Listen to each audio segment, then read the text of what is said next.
So we are live now. Oh, we are? Yeah, but it's not on camera yet. I'm seeing how. So people can join us virtually as well. Mm-hmm. Yeah. I know a couple people already asked me about that, so. I'm waiting for the delay to then go on to the YouTube.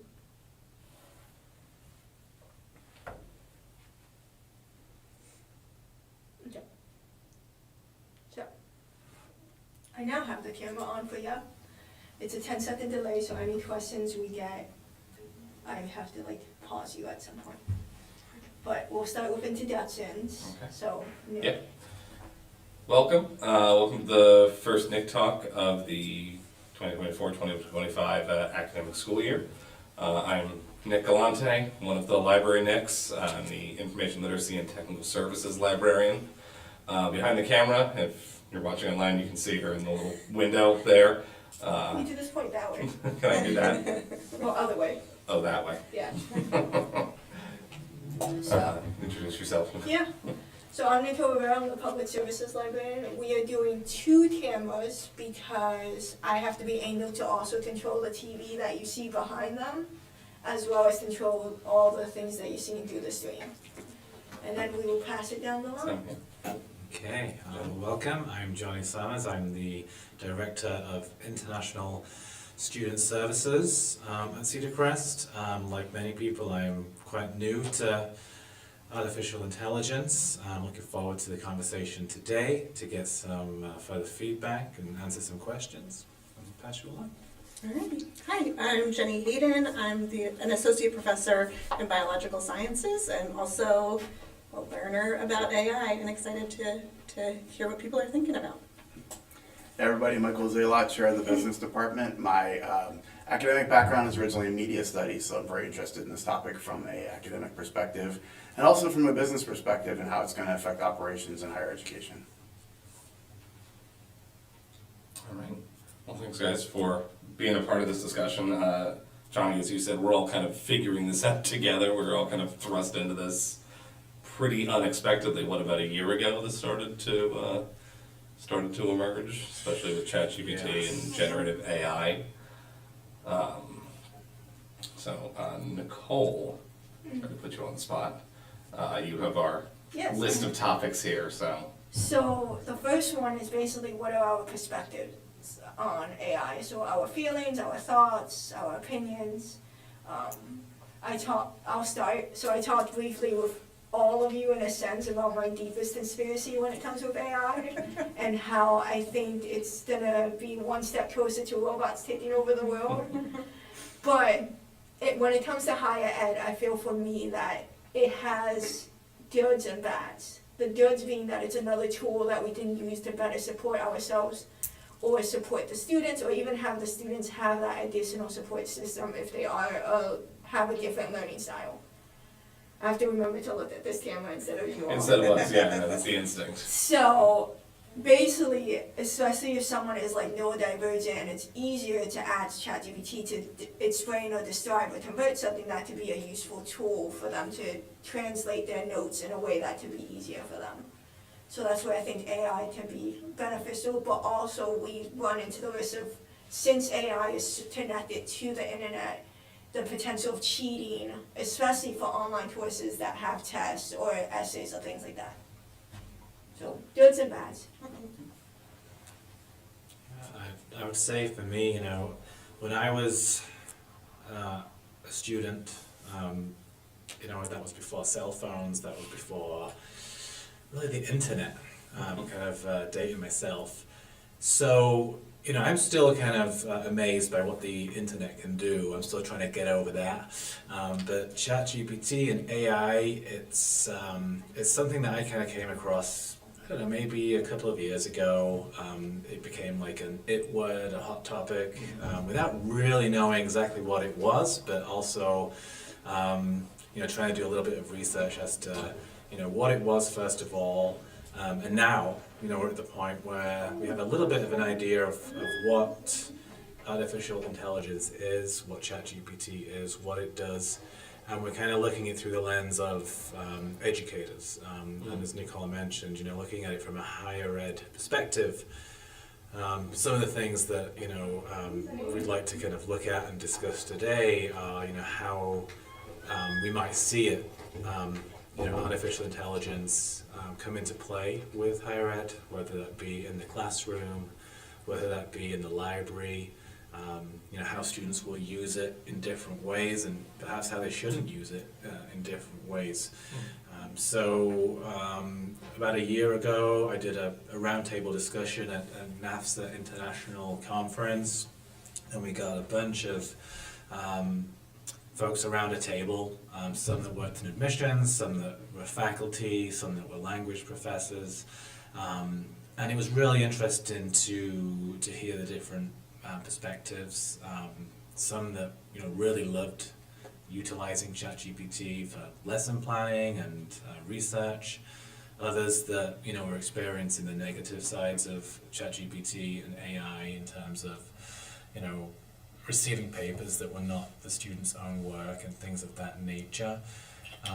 But overall, it was a really healthy discussion, and there were some really great talking points that I'm sure we'll be talking about for many more years to come in terms of how, as a higher ed institution, how we can accommodate AI and what we can use it for the good, and how we may put together policies for it, whether it be in the classroom or outside the classroom.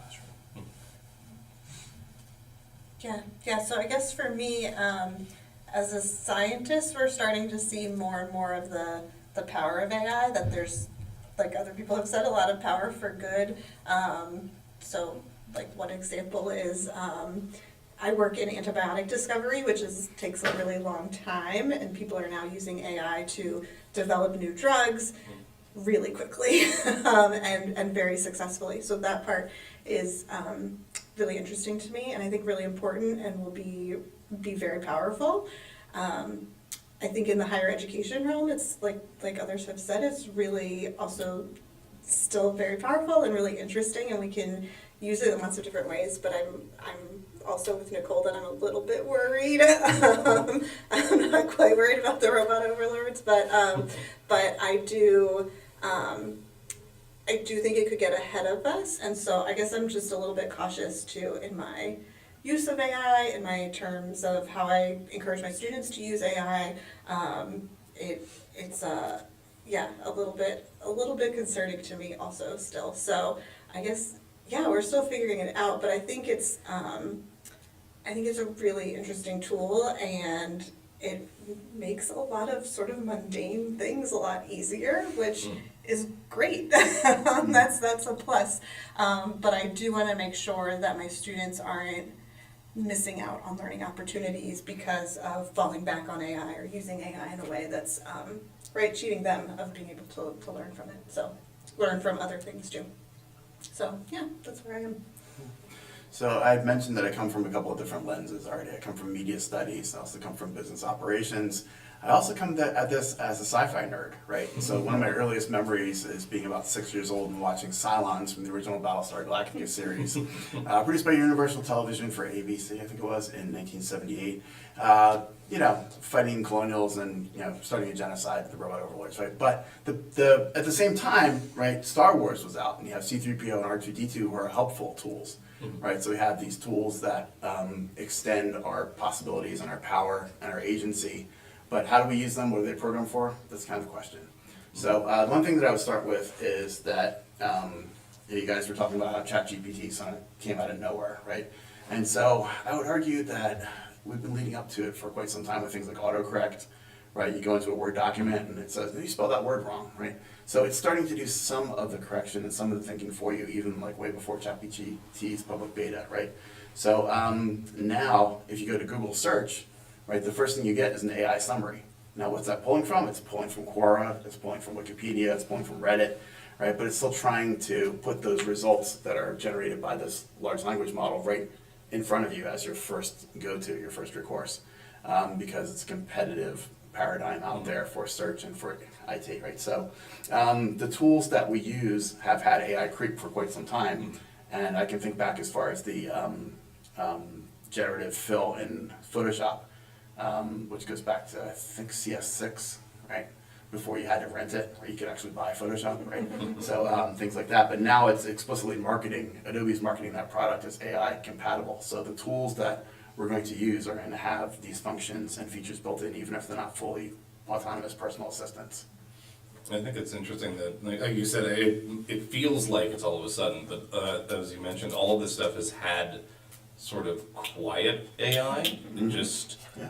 been in the background, things like autocorrect, things like spell check, these tiny little things that we're using artificial intelligence, but it's just, now it feels like it's being forced upon us everywhere. I mean, there was no talk about, spell check is going to result in people cheating on, not writing their own papers, do whatever. And now there's this, it was about a year ago that we had that massive explosion of generative AI, and now the conversation is focusing on, Jenny, as you said, using it for the mundane parts, but people not realizing where the mundane parts end, I think. Yeah. So, yeah, you all are touching on this, but what's the differences then? What's the difference between the spell check AI versus the sudden negative connotation in higher ed with generative AI? Mhm. So what is generative AI versus like spell check or the predictive text? So when you text on your phone, it automatically knows what it is, say next. Yeah. So why is there concern about generative AI versus others? I think that, the spell check, you're looking at one word or maybe a very small component of a sentence. You're missing a comma or punctuation. Whereas with, ChatGPT, for example, you're basically asking it a question. Can you write me an entire paragraph or an entire paper in a specific way, with humor? Please include X, Y, and Z, and within 5 seconds, there's your paper. So whereas spell check might be an assisting tool for someone who is writing their own works, I see ChatGPT and AI, generative AI, doing everything for the student, and that's the difference to me. And I think part of it too is, right, is the how it works. I think, and Michael, you mentioned this too, right, that especially now that Gemini's immediately there when you do a Google search, it feels like it's a regular Google search, and that's not what it's doing, right? It really is a language model, so it's trying to predict what the next best word should be. And so I think, right, like Johnny said, it's just the scale of it is so much bigger that's where it can get a little tricky. And I think that's something I'm a little bit worried about in particular, is like understanding, right, not like the coding, I'm not going to understand that part, but understanding sort of how it is basically working and how that's really different from a basic Google search, I think is important. And I think that's important for students to understand too, because like who knows where this technology is going, but if we don't have that basic understanding, I think we might miss where some of the pitfalls can be. Mhm. So I think that's something to try to be clear with our students especially. I'm going to use 2 words to demarcate the line between simple tools that assist you and tools to do things on their own. So agency and synthesis. So Johnny, you touched on synthesis in the sense that it's going to generate novel content, right? But I would also add, as a precursor, chat bots have been around for customer service for a while before ChatGPT, and so those can do things like look up your account number. They can start an automated return process, depending on the vendor, right? But they've been used to replace human labor already, and so this is kind of, the big bugbear in the room, the 900,000-pound gorilla, the pink elephant, whatever metaphor you want to use for what we're concerned about is how does this affect the future of labor and what place do our students have in it.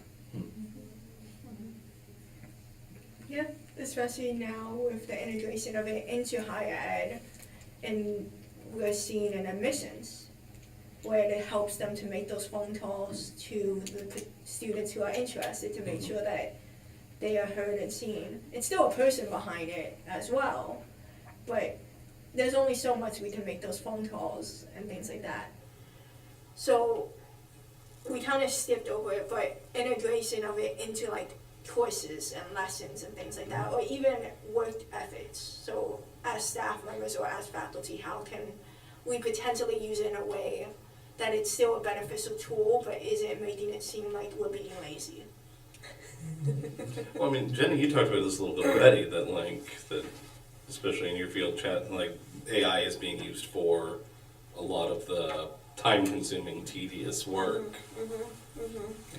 Yeah, I mean, I think, like, on a personal level for me, I use it when I'm kind of having trouble writing and I'm, like, feeling a little stuck, and so it sort of helps, right, unstick me. If I'm trying to write something, I can put it into ChatGPT or whatever else, and I don't think I ever use that wholesale, whatever it gives back to me, but it gives me a way to be like, oh, you know what, that was really a better way to phrase what I'm getting at, and I can use these pieces, and so it's helpful for those kinds of things. So for all kinds of different types of writing, no matter what that might be, I think those things are helpful there. the AI is helpful there. A little bit lost my track. What were you getting at, Nick? I'm sorry. No, you mentioned earlier that AI programs are being used to brainstorm new drugs. And Yeah, do exactly. Take some of that Right. computational work out. Exactly, yeah, right. So that's definitely not, I'm not doing that myself, but it is a really cool tool because we can, right, take chemical structures of drugs that are already being used and basically have AI modify them in lots of different ways, which, right, humans can come up with too, but it just takes a lot longer, and then, right, run them through models, and then actually, then scientists can sort of pick the best ones that the AI comes up with and actually test them. So it is a pretty, I think it'll be used for more and more, in lots of different scientific endeavors, but I can certainly see the application in biology where the sort of silly stuff that ends up taking a lot of time, AI can help with that. But there's still human oversight, right? There's, Yeah, scientists are still absolutely, reviewing the right, things that AI brainstorms. It's not, all right, a computer said, we're going to try this drug. Let's see how it goes. Right, absolutely, right. And I think the other thing is for those types of applications, you really need the human understanding of the actual training of the AI. That's like a whole other piece. See, So, that just automatically made me think of, I forgot what year the movie came out, War Games. The computer that basically did strategic planning on different ways to win a battle or a war. Yeah.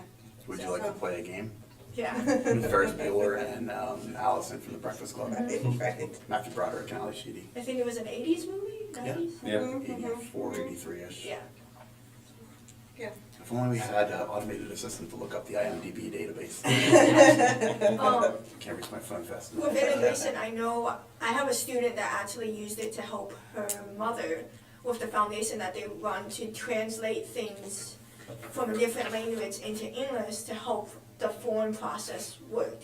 That way individuals could fill out the form if they speak a different language. And this is what led to like this conversation today is like, how far can we use AI to be a useful tool to help others? So like that's a good example of if someone doesn't speak English and they have to fill out all these government forms, they can use AI to help them translate it and to figure out how it works. That's cool. Yeah, I was thinking before I mentioned growing up, for me when I was a teenager, it was before phones and internet and things like that. That was my generation, but today's generation is, they're very much, they've all grown up with technology at their fingertips. They've had the smartphones, and it's just normal to them. So AI might be more foreign to me than it is to an 18-year-old who's maybe been using it for a couple of years already. So given that it's so ingrained into this generation, and it's something that perhaps they're just more used to, it's something that we need to kind of identify and use to the best of our ability in higher ed for the good. But then also kind of figure out, well, how do we kind of level this out where we ourselves are using it as professors, staff members, in admissions or wherever it might be. How do we use it? but then also make sure that the students are using it in the right way. Like where are those fine lines? And I think that's the new thing that we kind of have to address. And you know, we have policies on different things, whether it's, you know, plagiarism or, you know, academic dishonesty. Where do some of these things fall in terms of, you know, how we react to, for example, a student submitting a paper that wasn't their own? Where does that land? Is that plagiarism? Is, you know, what is the recourse for something like that? So that's kind of like what plays around in my mind, you know, in higher ed, and I've spoken to folks all across the different institutions that teach classes, and every one of them has had to address with students, you know, submitting papers that are not their own, and it's a big struggle. But I do want to acknowledge that AI is phenomenal. It's a work of genius, and there are many amazing things that will come out of it. But for me, you know, whether it's with working with international students, domestic students, I think it's, you know, as we learn more about it, then we can better kind of like tame it and have it be used for the right reasons. But the worrying thing is it's moving so quickly. Like this kind of technology, I'm talking about ChatGPT right now and things like that, but there's already something else I know that's, you know, more advanced. Yeah, that's right. You know, how do you keep up with it? And that's the scary thing, without kind of going into like, you know, robots and things like that. Just like what more can it do, and how can we use it in the right way? So I think that one of the things that's part of the conversation right now is from the teaching side, this idea of learning analytics, like how are your students performing in your class? Yeah, we already have automated tools that will do that to some degree. They're not AI-based, but to look at a personalized learning solution that bridges teaching and learning would have a student-facing perspective that looks at personal coaching for learning, right? And then reports back on some level to the instructor as to where the class is, you know, and while helping individual students with different learning styles, as Nicole had mentioned, may be neurodivergent. There may be ways that the AI can address that. That doesn't require the student to go to a tutoring session, right? And find the tutor that understands how best to work with their learning style, right? So adaptive learning in combination with adaptive teaching, I think, is a lot of possibility there. And I think, Johnny's point also about, right, that we don't want students to fall back on it and not learn to write themselves clearly, right? And I think something I'm struggling with a little bit is figuring out when that's happening or not, right? Is there have been several times that I've read a paper or an assignment and I'm like, this just doesn't sound right.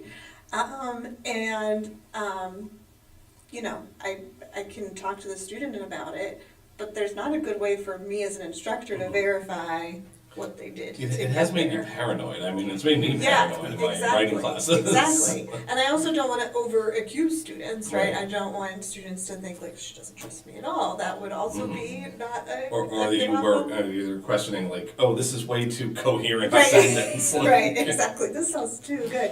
But it is tricky, and so I try to be open with my students about when I am using AI so that hopefully they can feel the same way too. But it is something that I do not have a good answer for at all right now. So If it contains the word delve, it's usually written by AI. There have been studies about, you know, the kinds of language that is used by AI.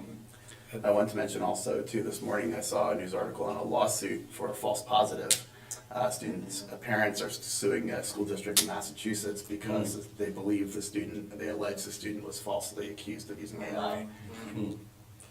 And that's a concern for me. I mean, just across the board, but you know, working with international students whose first language is not English. I've had many instances over the last kind of 15 years in international education of international students handing in papers and being accused of plagiarism because it's too good. You know, and I always advocate for international students. I'm not always correct with my assumptions, you know, but you have to support the students. And when I started hearing about ChatGPT and things, I'm like, you know what, this is going to affect international students more, because Oh, it's going to absolutely, be yeah. assumed that they must have used ChatGPT, this is written way too well. And of course, there's students that are using it, but many are not. But sometimes, like, it's in the psyche, it's like, ooh, this paper's a little bit too, there's some big words in Little too here, polished, you know, yeah. like, Right. I'm not sure. So it puts the element of doubt in my mind too. Like, it's not just like, you know, faculty that are reading papers. If I was to read the paper too, I'd be like, you know, so it does create that cloud of doubt, you know, did the student really write it? Mhm. Well, especially because, you know, I feel like with the different AI programs that exist, the different writing tools that exist, I mean, we focus a lot on ChatGPT, but, you know, there's things like, There's Claude, Bard. I was gonna say things like Grammarly, which will help you like punch up your language, fix your grammar without actually like writing the whole paper for you. I mean, I can't tell you how many times in the years that I've taught first year writing that I've seen students that clearly just go a little thesaurus crazy. And just like you know, in Microsoft Word, just right clicking and looking at synonyms and picking a word that's only kind of related to what they say. So, you know, I think there's a fine line between using something that obviously it is different when you have a paper constructed from scratch, but you know, when does it cross that threshold once if they've been using something like a thesaurus, like Grammarly, like spell check, like all these little things that can help somebody, you know, flesh out or punch up the language of a paper. At what point does that not become their own writing? Ship of Theseus thing, yeah. I think it comes down to that location of synthesis. Where does the authentic expression of the work come from? Mhm. And that has to stay within the student, right? When it gets outside that bound, then it becomes cheating, it becomes plagiarism, right? So if the student uses something to help them achieve that synthesis, right? Well, that's where we are talking today. But if they're using it to do the synthesis, that's not authentic learning, and then therefore it's plagiarism. Yeah.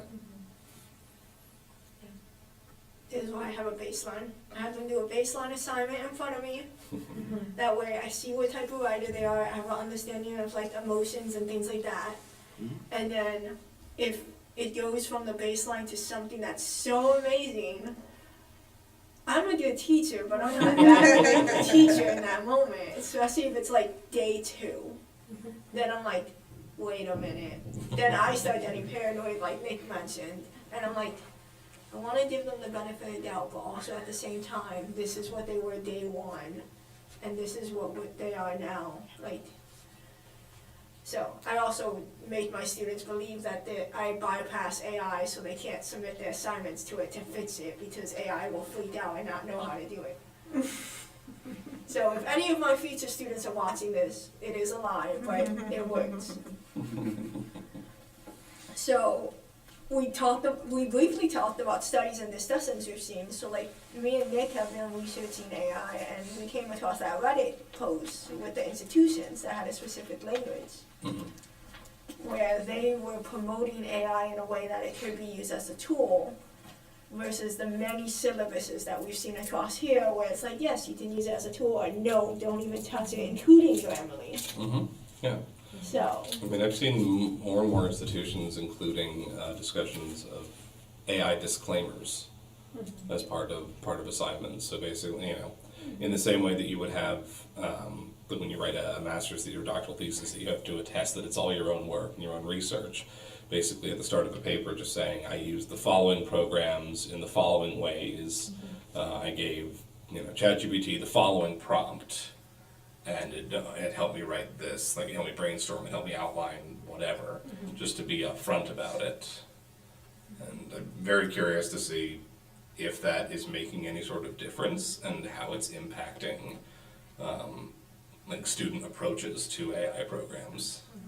and also to tie into that, at what point do you think it's plagiarism? Because I had a conversation with a faculty member, and I wanted to debate with them of how they thought that generative AI isn't considered plagiarism because it still maintains your creative ideas in the prompt when you're asking it to create that item. So at what point would you, in your personal opinion, deem it plagiarism? I would deem it plagiarism if it writes a paragraph for them. If it writes one sentence, okay. That's like taking an art to And I have to say that it has to be the student's authentic expression. So if they didn't generate the content on the final draft from their own sense of self and writing, then it's not their own work.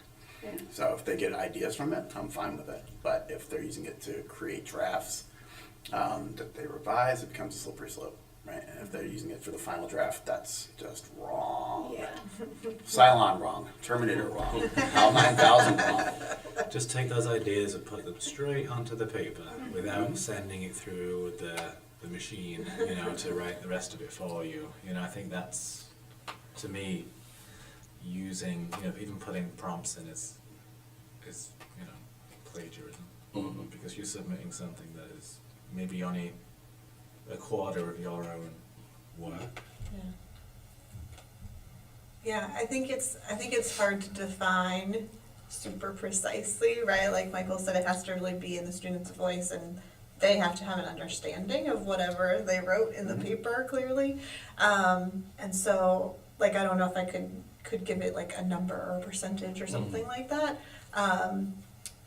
And I do think it's interesting. I kind of understand the argument of it's not plagiarism because another human hasn't said this before, but it's not your own. So maybe it's just a different kind of academic dishonesty, but I do think it is dishonest if you present something that is largely AI driven as your own. So. I got it, it just came to me. So copyright has something called the idea-expression dichotomy, right? So when you create a work, the work can be controlled via copyright if the expression is unique, right? But the underlying idea cannot be copyrighted, which is why McDonald's has a set of McDonaldland characters that very much resemble the Sid and Marty Krofft creations from the 1970s. The Crofts lost the lawsuit because of the idea-expression dichotomy. So an authentic expression from the part of the student is what we're looking for, right? So you can't copyright the idea of a romantic comedy, otherwise there would only be one, and it's probably the one where Lloyd Dobler holds up the boombox and plays Rise of Peter Gabriel. It's in the Creative Commons as a shareable. Then we move on to another slippery slope of not just AI, but Creative Commons, where people share their words and they allow it to be modified and all those things so that others can use it. So copyright has a weird space right now. Yeah. It does. It's still a public domain too, small as it is, but you can go and put out Great Expectations by Nicole Rivera, telling the tale of Pip, right? And Oliver Twist and all those things. So let's say you've got student A and student B, or person A and person B. They've both got the same list of ideas for a paper. One puts all those ideas into ChatGPT and gets a paper. The other gives the same ideas to his sister and says, "Can you write this for me? These are all my ideas." What's the difference? Yeah. Yeah. So that's kind of how I look at it, you know, like it's, you're giving it to something else or someone else to do your paper for you. In that respect. Yeah, at the end of the student that was assigned the work did not do the work. So it's, again, it's addressing how much the sister helps you or how much ChatGPT helps you or AI helps you. Is it just correcting a little bit of sentence structure? Is it correcting some spelling or punctuation, or is it blasting out everything? You know? And I've read a few papers, and I think personally I can tell if it's done through ChatGPT. Kind of get used to reading it, but you know, you still have those doubts. Absolutely. We're getting to this really fast. So we talked about shifts in technology and social aspects in the sense of like when it used to not be AI and it used to not be computers and higher end and things like that. Which that was a huge controversy too when computers started coming out and it was connected to the internet. So why are we talking about this? Like why did we make this a whole roundtable conversation basically? Me and Nick to answer this, but Yeah. I mean, I know why we did this. I mean, I think for me, I'm interested in these kinds of discussions because I do still feel like I have so much to learn about it myself. And so that's how I learn, is by talking to other people and see, right, I can read stuff and think about it, but I really have to put the information together by talking about it and hearing from others too. And so I think, like I said, I think if we don't really actively talk about it and think about it, we could get to a place where AI is mostly being used by the robot overlords in the bad ways that we don't want. But the converse is also true, that we can, right, empower ourselves and our students to use it in ways that are positive and helpful. And so I guess for me, like, to work toward that end, I think it's good to talk about these things and how, right, people from really different backgrounds and interests are using it and thinking about it. For me, it's about just being on the same page as the folks that I work with, getting a good cross-section of staff, faculty, so we're all talking about the same things, so that this way I have like a set of rules or parameters that I can share with international students, from orientation onwards. This is kind of like our stance on ChatGPT. These are some recommendations on how you can use it, or AI in general. These are some of the things, the no-nos, these are some of the recommendations. Perhaps, for example, speak to your professor, ask them about it, get their opinions on how you should use it or not use it.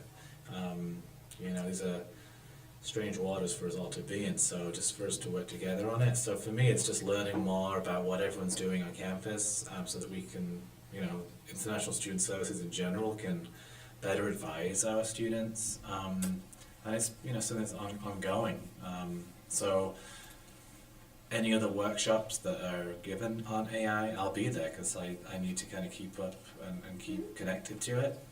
So that's why I wanted to sit on this panel, just to share my experiences, which are not that much, but to further learn, so that we can better advise our students. I'm here because Nicole ambushed me outside of my media literacy class and said, "Hey, you want to be on an AI panel?" No, I'm just kidding. I did. I totally did. That's not why I'm here. I'm here because I work in higher education and I'm interested in the teaching and learning process, but my graduates are likely not going to work in higher education. They're going to go out and work in corporate offices. They're going to work in sales. They're going to work in marketing. So how does it affect those professions, right? What is the future of AI in business, and what do our graduates need to know when they enter the workforce in 2 or 3 years? And not only that, what new program are we adding to the college soon? Oh, the Harmon Center in Technology. Yeah. So they're not officially announced yet, but we're working on technology-driven bachelor's programs. So no more until it actually becomes official. But we're working on in that space, if that helps. Yeah. Well, and I think, speaking to that too, I'm always fascinated when I use AI in class, the number of students that say they haven't used it, and they're really worried about using it because they're worried of being accused of cheating, or because just they don't have the interest or whatever. And I think it is sort of general curiosity and like being able to try a new thing and experiment with it a little bit, I think is also something I want to encourage my students. So again, it makes me a little nervous sometimes, but I want them to be curious about the tools that they have at hand and try them. And so to that end too, I have been a little bit surprised, like I said, by the number of students when I say, hey, we're going to try this thing, and they haven't thought much about it. Yeah, it was really interesting because we've incorporated it into the FYS instruction. Starting with we did a little bit of it last fall, but we kind of refined it and did more of like a free for all demonstration with the students, and it was really fascinating to see. And when we asked the students who's used generative AI before, a few of them kind of glanced at each other uncertainly, like, is this a trap? Are they gonna do they know, or do they think we're cheating with it? But a lot of the students I noticed in the classes that I demonstrated with, they had a lot of fun with it. Yeah. and they liked like the experimentation of seeing how they could get it to say the wrong thing was really entertaining for them. Like they weren't so much concerned with, oh, could I use this to write papers? Could I use this to, cheat on my assignments? The immediate focus was, all right, how can I make it say something stupid? How can I catch the robot in not knowing things? Which, fun fact, the math question is still wrong. It still thinks 9.11 is larger than 9.9. So, I experimented with that. So you had some stuff like that, but what I think they learned really quickly that if you ask it about current events, it's always at minimum a couple months out of date, at minimum, which they get a lot of enjoyment out of. So that is a much bigger point that we need to talk about for a bit longer, and that is that the data analysis is only as good as the underlying data. And so one of the things that we can't predict in various workplaces is how it's going to be used for analysis, because we don't know what data set's going to be fed into the back end. But when GPT 3.5 was out, it had a limited access to September 2021. yeah, thank you. And so it didn't know anything about 2023, and we were in 2024 before 4.0 came out with the public mini, and it was not really doing a good job of explaining things that you could get through Google, right? And so it's limited into what it can understand. So my question is, what does it know?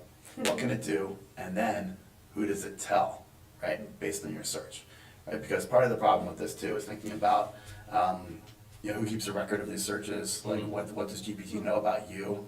It remembers your searches unless you delete them, right?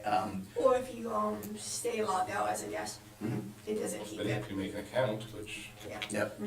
And so in terms of privacy and anti-surveillance, right?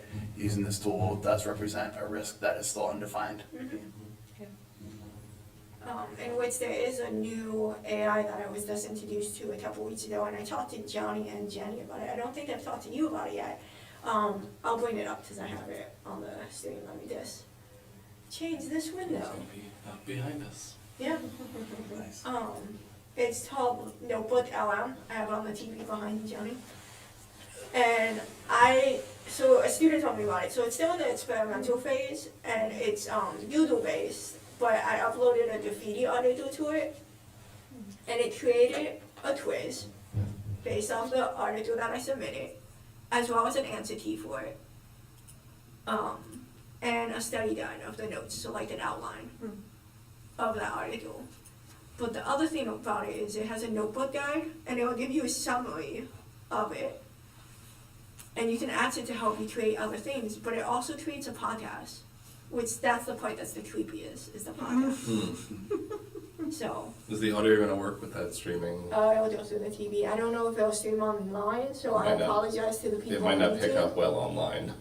Have you ever really looked around and noticed just how Put the much volume up, art please, is Nick. on? You have. Okay.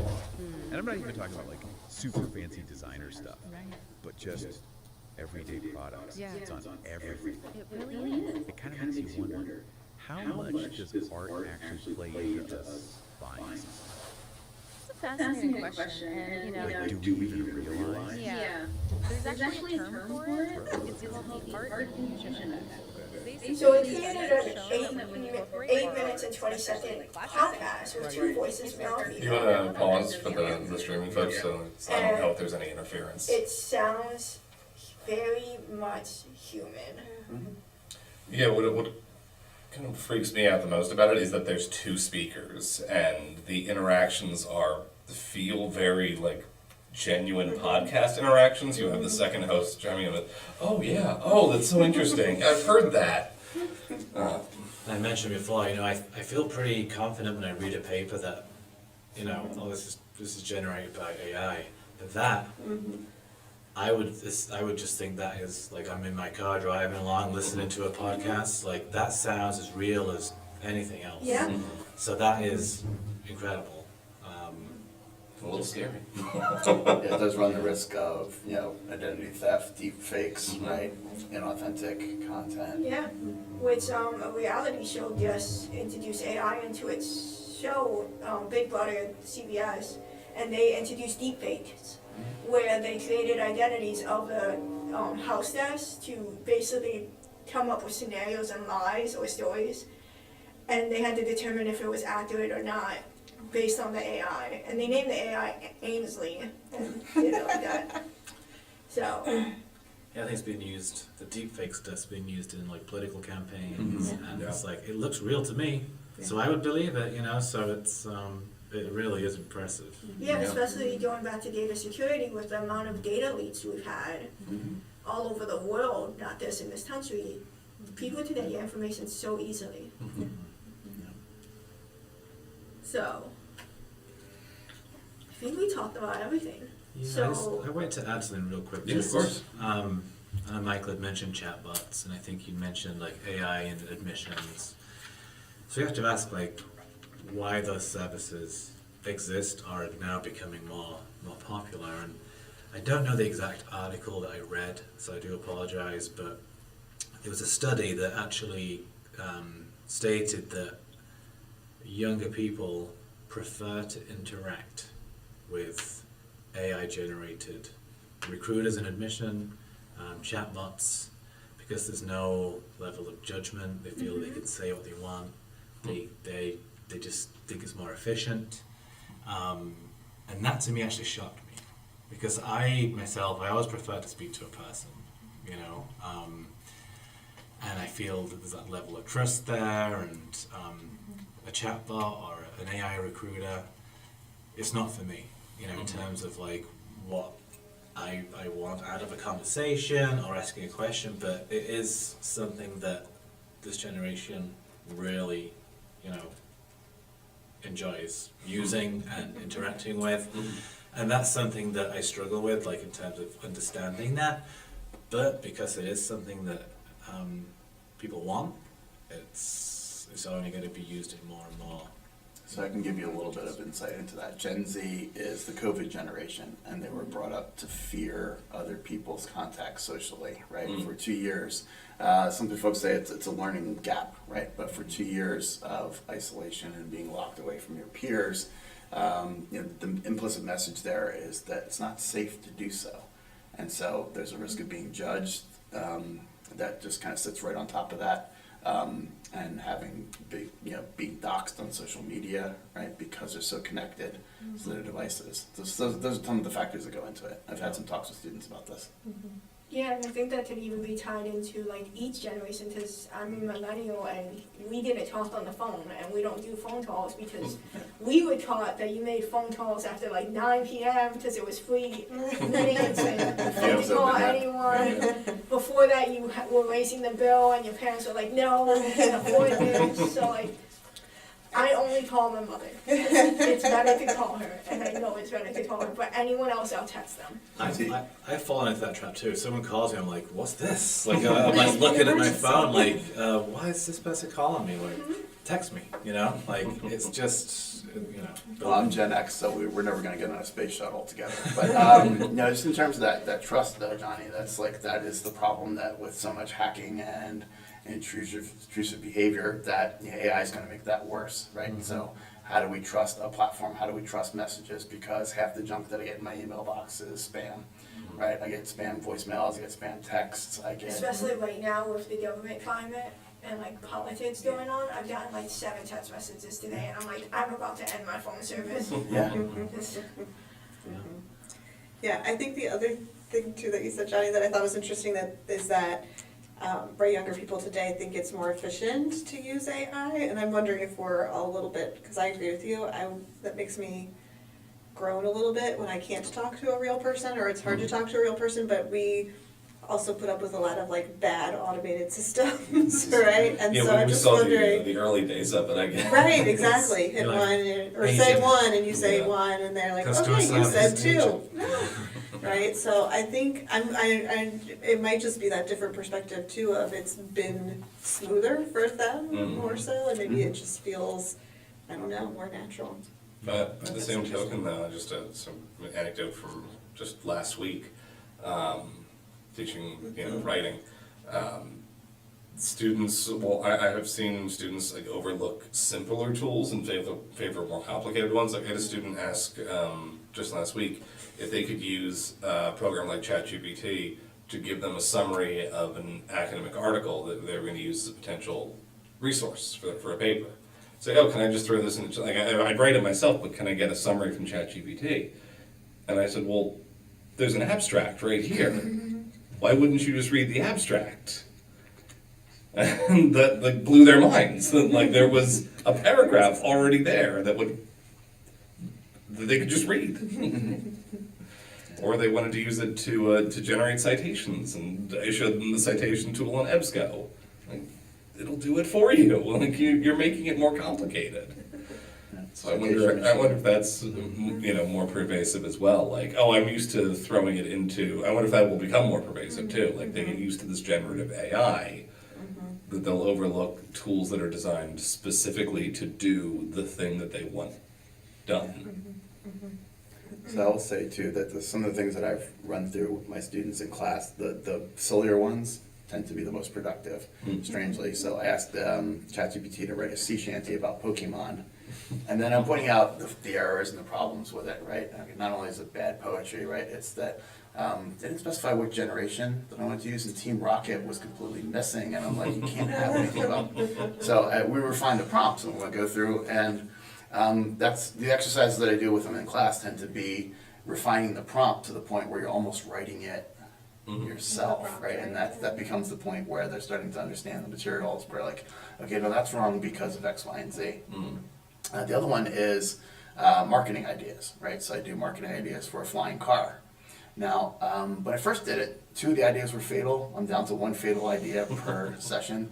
I'm not an aeronautical engineer, so please take this with a disclaimer, but I believe that low altitude parachutes are probably not going to open due to the amount of drag required. Nevertheless, it pops up on the top list of product ideas for flying cars. The other one is water landings, right? I can land on the water. How's that going to work? I don't really know. Again, not an aeronautical engineer, but definitely dangerous at the very least, if not fatal to the passengers. And You might want to give Elon Musk a call. He's probably already designed it. we had that launch a couple of days back where he had autonomous robots walking around, and then the cyber cabs. And I know some companies are running like the Waymo is running them in Arizona. Fully autonomous vehicles, but it's not far off from robots, right? Because they're always they come with. We're like 2 steps away. They come with, right? And so Yeah. he's got this personal assistant robot that I don't know what it does yet, but it's called Optimus. And I'm like, come on. Not Megatron, not Starscream. Yeah. So we haven't gotten any questions in the chat, and I've been asking. So, any closing thoughts? If my kids are watching, submit a question. Come on. Dad's working here. Let's go. We'll have to give them 10 seconds though. Yep. There was 10 seconds left. So I will add a point in about the digital divide, because one of the things that comes up, I've been reading a bunch of stuff about AI for this week. For some reason, I don't know what that is. And so as these tools become more useful and they become part of our educational landscape and part of the future of business, and how we do things in the workplace, there's still going to be an access gap for folks who are not able to be in those environments with access to those tools. And so we need to think about equity in terms of access to AI, right? And so coming to a college environment like ours where you're going to be able to have access to computers. You get a computer when you start at Cedar Crest. By the way, that's not an ad. Laptops for all freshmen incoming, right? As part of our And sophomore expedition. And sophomore expedition, right? So but in terms of access to technology, right? So colleges and to some degree schools do help bridge that gap, but there's going to be a knowledge gap, there's going to be an access gap, there's going to be a materials gap that represents even more disadvantage for folks who don't have access to these tools. Absolutely. You think about some of the things we've been talking about, we're referencing like 2 years ago. We're saying, that's when I kind of first heard about ChatGPT or AI. That's 2 years, right? So you figure Cedar Crest students that will be joining us next fall, they're going to be here for 4 years. So what is going to change in the 4 years during their time as a Cedar Crest student that will affect them for the good and the bad, in terms of technological changes or advances? So 2 years, a lot has happened. more, what kind of conversations will we be having then. I'm excited though about the positives of artificial intelligence. I know that I probably said a lot of things about some of the negative things because they're just the worries that I have in terms of how we kind of counteract that. But in the big picture, AI is here to stay, and it's going to do incredible things, whether it's in the field of medicine, in the business world, and in education. So I think overall, we'll be glad it happened, but along the way, it's just staying up to date with everything and making sure that we act accordingly in our own settings and in higher ed. So I'm just reminded, as what you were saying, Johnny, reminds me of there's been a moral panic with every single new technology that's come out over the last several centuries. I'm sure all across academia people are freaking out about generative AI and how it's going to help students cheat, but we're worried about the internet corrupting children. We've been worried about TV and comic books and movies, and you go back a couple hundred years and the novel was rotting the brains of our young people and going to corrupt them. Yeah. So is this just is the panic around it more of the same? This is a new thing that we don't fully understand, and all we can focus on, all some people can focus on, is the ways that it's going to be abused. I think that panic is genuine. I mean, when cassettes came out, the record industry went down, when then CDs came out, and then people stopped buying cassettes, and then Netflix shut down the video stores. That's a big business, so I'm sure that there are concerns. Look at online shopping's closing down malls. So technology as it advances makes things easier, makes it be able to get things quicker and do things faster, but there's a price to pay. So that's, I think, where the panic comes from mostly. Yeah, it was Napster on the audio side that restructured the audio industry. Led to things like BitTorrent and LimeWire and I Pirate remember the Bay. days of LimeWire, dying over watching it take 2 hours to download. But ultimately, there's no record stores in your mall, but there's iTunes and Amazon Music where you can have a different purchasing model that emerged after the chaos had settled out. And so that's kind of what we get. So right now, everything is processed mostly server side, right? When you send a request to ChatGPT, it happens on a big computer in a large basement and somewhere in a town that we don't know, right? Fire protected with a raised ceiling. But what's happening now with the work known as AI on a chip, and you're going to see embedded AI in more places, more devices. That makes it run faster, it makes it more cost effective, and it also is a boom to the semiconductor chip industry as well. Still no questions, so It I'll be under happens. there. Yeah. It must mean that we've covered everything perfectly. Yeah, we're the experts, I guess. There's no unanswered questions. We had C-3PO and Cylons, so we got both angles covered. War games. War games. I have to Well- throw in some pop culture in there. Okay. Well, thank you guys. It's great to have this conversation with you, and thank you to our online audience. It was 7. Hey, It Pretty good. fluctuated a bit, but it was 7. it usually does. We appreciate you. Thank you so much. We'll Thanks send for out an joining. email basically letting people know that it's available to view. So I'm gonna go to, Hello from the past into the future. well, I turned the mic off, so. Darn it.